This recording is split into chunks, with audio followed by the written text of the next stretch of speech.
Bismillahirrahmanirrahim. Assalamualaikum warahmatullahi wabarakatuh. I'm Khairunisa MR from English Education Department 2018, Tarbiyah and Teacher Science Faculty, State University of Alauddin Makassar. Okay, in this video I will give an explanation of ESP in general. Well, the first, mungkin teman-teman sekalian masih ada yang bertanya apa sih itu ESP? ESP adalah kependekan dari English for Specific Purpose atau bahasa Inggris untuk tujuan khusus. ESP ini adalah suatu pendekatan baru dalam pengajaran dan penggunaan bahasa Inggris untuk bidang dan kajian khusus yang sesuai dengan kebutuhan bidang ilmu dan profesi pengguna bahasa Inggris tersebut. Bidang ilmu dan profesi tersebut misalnya bahasa Inggris untuk ilmu hukum, kedokteran, psikologi, teknik, ekonomi, dan lain sebagainya. Bahasa Inggris untuk tujuan khusus ini dipahami untuk menyiapkan pembelajar untuk menggunakan bahasa Inggris baik untuk tujuan akademik, profesional atau lingkungan kerja, dan perancangan program berdasarkan analisis kebutuhan. Dalam hal ini, Robinson mengatakan bahwa it here ESP is generally used to refer to the teaching and learning of a foreign language for a purely utilitarian purpose of which there is no doubt. Robinson selanjutnya mengatakan bahwa ada 3 ciri utama bahasa Inggris untuk tujuan khusus yang membedakannya dengan bahasa Inggris umum. Ketiga ciri tersebut adalah ESP, merupakan pembelajaran yang berorientasi tujuan atau goal oriented. Dalam konteks ini, pembelajar bahasa Inggris bukan karena alasan ingin tahu bahasa itu sebagai bahasa dan budaya yang terkandung di dalamnya, akan tetapi pembelajar ESP karena memiliki tujuan khusus dalam bidang akademik dan profesi. Pendapat yang sama juga diungkapkan oleh MC Donald tentang definisi dan konsep ESP. Dia mengatakan bahwa materi dan silabus serta tujuan ESP harus dirancang dengan dikembangkan berdasarkan kebutuhan mahasiswa. Berdasarkan penjelasan tersebut, dapat kita simpulkan bahwa ESP sebuah pendekatan dalam pembelajaran bahasa Inggris secara khusus dan berbeda dengan bahasa Inggris secara umum. Dalam ESP, pembelajaran bahasa Inggris berdasarkan kebutuhan khusus pembelajaran sesuai dengan bidang ilmu dan pekerjaan. Sementara itu, materi ESP dirancang dan dikembangkan berdasarkan analisis kebutuhan. Substansi bahasa Inggris untuk tujuan khusus dirancang dengan dikembangkan berdasarkan konsep analisis kebutuhan atau need analysis.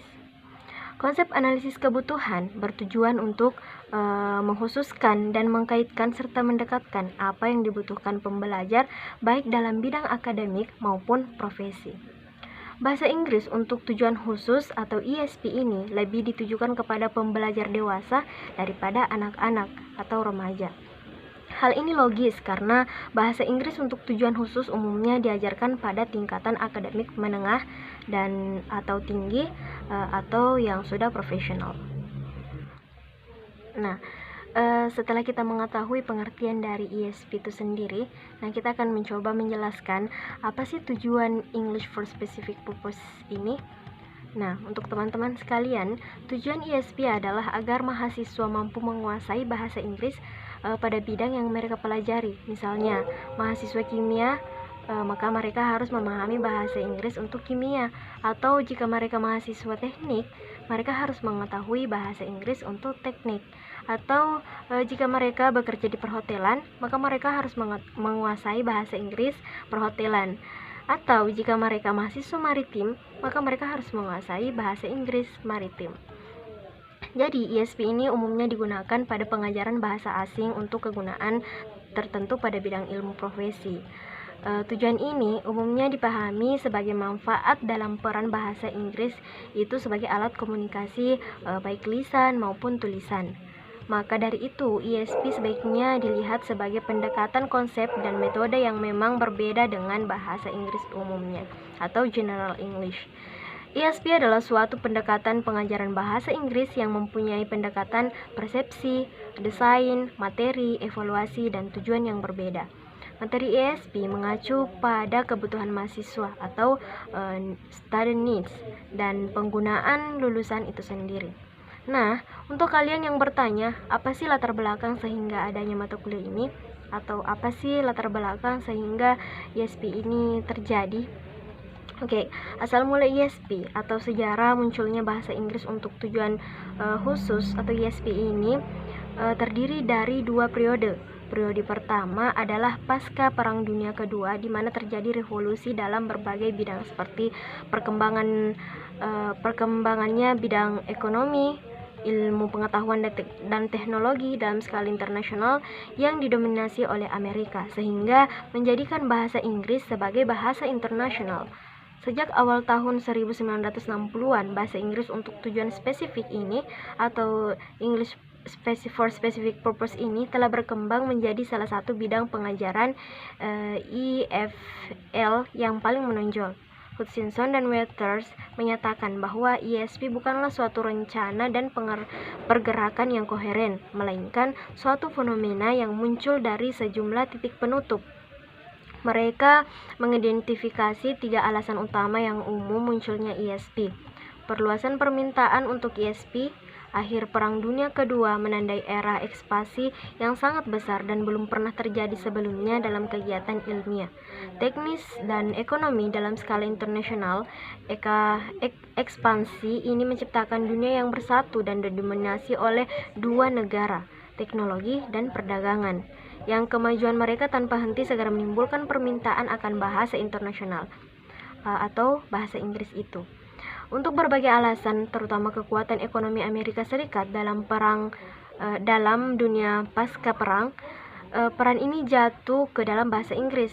Pengaruhnya adalah untuk menciptakan massa baru yang ingin belajar bahasa Inggris, bukan untuk kesenangan atau prestis mengetahui bahasa itu, tetapi karena Inggris adalah kunci bagi mata uang internasional, teknologi, dan perdagangan. Sejak Inggris menjadi bahasa internasional yang diterima, teknologi dan perdagangan itu menciptakan generasi baru pembelajar yang tahu secara khusus mengapa mereka belajar bahasa atau orang bisnis yang ingin menjual produk mereka, mekanika yang harus membaca petunjuk manual, dokter yang perlu untuk mengikuti perkembangan di bidang mereka, dan seluruh kisaran siswa yang kursus tadi termasuk buku teks dan jurnal yang hanya tersedia dalam bahasa internasional atau di dalam bahasa Inggris. Perkembangan ini dipercepat oleh krisis minyak awal tahun 1970-an yang menghasilkan aliran dana besar-besaran dan keahlian barat ke negara-negara kaya minyak. Inggris tiba-tiba menjadi bisnis terbesar dan tekanan komersial mulai mengarahkan pengaruh. Dampak umum dari semua perkembangan ini adalah mengerahkan tekanan pada profesi pengajaran bahasa untuk mengantarkan barang-barang yang dibutuhkan. Mengingat bahasa Inggris telah memutuskan sebelumnya takdirnya sendiri, maka tunduk pada keinginan, kebutuhan, dan tuntunan orang lain selain guru bahasa. Seiring dengan meningkatnya permintaan kursus bahasa Inggris yang disesuaikan dengan kebutuhan spesifik, gagasan-gagasan baru yang berpengaruh mulai muncul dalam penelitian bahasa. Secara tradisional, tujuan linguistik adalah untuk menggambarkan aturan penggunaan bahasa, yaitu tata bahasa. Namun, penelitian baru mengubah perhatian dari menentukan fitur formal penggunaan bahasa untuk menemukan cara bahasa mana yang benar-benar digunakan dalam komunikasi nyata. Sosiolinguistik dalam pengajaran bahasa Inggris memunculkan pandangan bahwa ada perbedaan penting antara misalnya bahasa Inggris dari perdagangan dan teknik.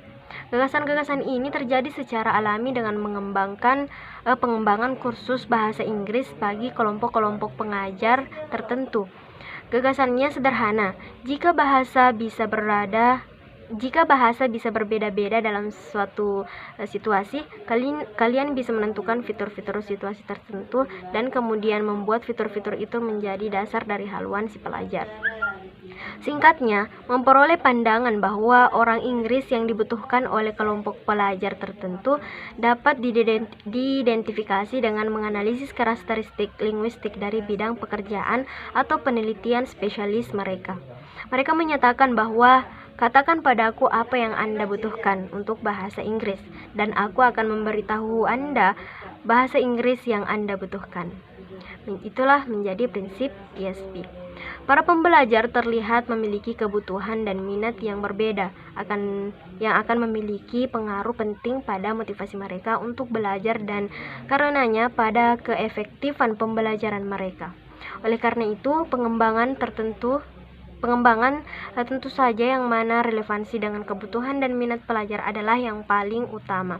Asumsi yang mendasari pendekatan ini adalah relevansi yang jelas dan kursus bahasa Inggris dengan kebutuhan mereka akan meningkatkan motivasi para pelajar dan dengan demikian membuat pembelajaran menjadi lebih baik dan lebih cepat.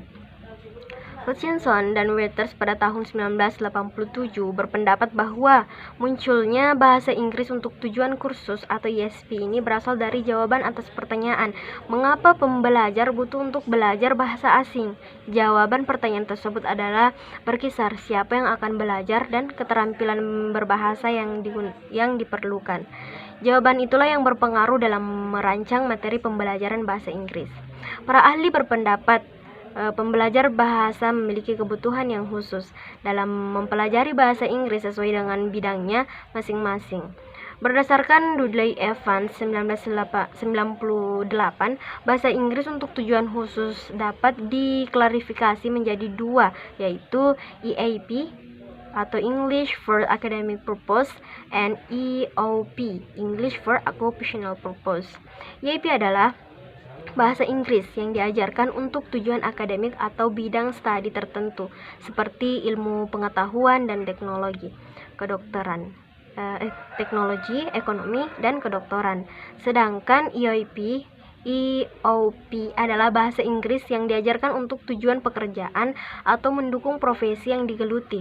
Sementara EOP diklarifikasi lagi menjadi dua, yaitu APP dan EVP. Hutchinson and Waters 1987 membagi ESP menjadi tiga macam lagi, yaitu EST, English for Science and Technology, bahasa Inggris untuk ilmu pengetahuan dan teknologi, EBE, English for Business and Economic, bahasa Inggris untuk bisnis dan ilmu ekonomi, dan ESS, English for Social Science, bahasa Inggris untuk ilmu pengetahuan dan sosial. Dari ketiga bagian ESP tersebut, masing-masing memiliki EAP atau English for Academic Purpose and EAP, English for Occupational Purpose. EAP di sini ialah bahasa Inggris untuk memahami tentang disiplin ilmu, sedangkan EAP adalah bahasa Inggris untuk teknisnya. Selanjutnya, need analysis. Need analysis kebutuhan. Need analysis atau analisis kebutuhan merupakan dasar untuk menjalankan program bahasa Inggris untuk tujuan khusus, dengan artian bahwa analisis kebutuhan merupakan langkah awal untuk merancang program ISP. Hasil analisis kebutuhan dapat dijadikan dasar dalam merancang silabus, pemilihan dan penyusunan bahan ajar, proses belajar dan mengajar, serta evaluasi. Sebuah analisa kebutuhan itu meliputi seluruh kegiatan yang dilakukan untuk mengumpulkan informasi tentang kebutuhan belajar peserta didik, keinginannya, dan lain-lain. Pada prosesnya, terkadang juga melibatkan harapan dan keinginan pihak ketiga ataupun pihak lain, seperti pengajar, manajemen sekolah atau administrator, penyandang dana, atau pihak lain yang mungkin merasakan dampak program pembelajaran ini. ISP kelihatannya lebih sesuai dengan cocok bagi pembelajaran dewasa, baik pada akademik tingkat tinggi maupun profesi atau tempat kerja profesional. Namun, ISP mungkin juga dapat digunakan bagi pembelajaran tingkat menengah. Kemudian, biasanya ISP dirancang dan didesain untuk mahasiswa dengan level tingkat menengah dan tinggi. Namun demikian, sebagian pembelajaran ISP juga memungkinkan untuk pembelajar tingkat pemula. Dari uraian di atas, ada dua hal penting yang dapat ditarik kesimpulan bahwa pertama, karakteristik yang absolut dan fundamental. Absolut dan fundamental artinya ciri tersebut merupakan wajib dan harus ada yang digunakan dalam pengembangan pembelajaran English for specific purpose and bersifat final dan tetap. Kemudian yang kedua, karakteristik yang bersifat optional atau lebih tepatnya dapat dikategorikan dengan menggunakan kata seharusnya atau kata phrase lebih baik atau lebih sesuai. Artinya karakteristik tersebut masih dapat dirubah, dikembangkan, dan atau disesuaikan sebagian atau seluruhnya dalam pembelajaran ISP. Perubahan dan penyesuaian tersebut tergantung pada konsep atau konteks ISP itu sendiri. Okay, so that was a little explanation about ESP in general from me. Then thank you for watching. I'm Khairunisa MR. Wassalamualaikum warahmatullahi wabarakatuh.